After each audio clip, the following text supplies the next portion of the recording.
కావాలి. ఆమేన్, హల్లెలూయా. ఏం కావాలి?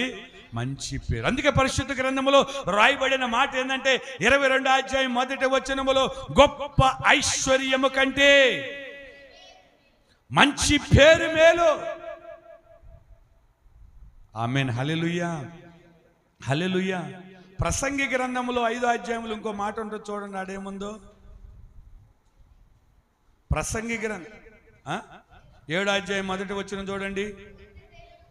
సుగంధ తైలము కంటే, అబ్బా ఏడేమో ఐశ్వర్యము, ఆడ తైలం. నేను చెప్పానే పోయిన వారం వాక్యం ఏంట్రా? తైలం, కొమ్ము, తైలం, కొమ్ము, తైలం, తైలము, కొమ్ము.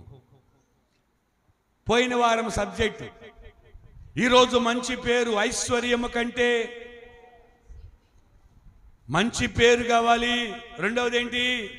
సుగంధ తైలము కంటే మంచి పేరు కావాలి.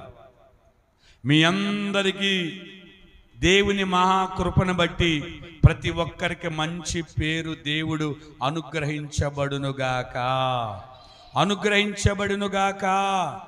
ఒక ఆయన ఉన్నాడు, బైబిల్లో ఉద్యోగం చేస్తున్నాడు.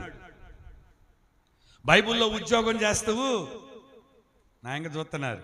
ఒక ఆయన ఉన్నాడు, బైబిల్లో ఉద్యోగం చేస్తూ లంచాలు తీసుకోవట్లా.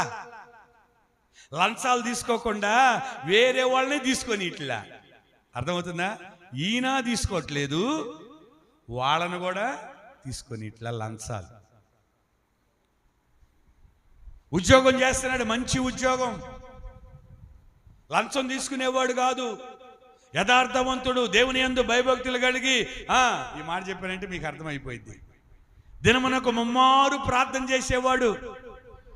నాకు తెలుసు, మీకు అర్థమైతే 4వ అధ్యాయం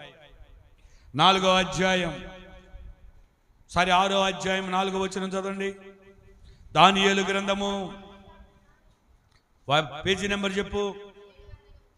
700 తీసారంటరా?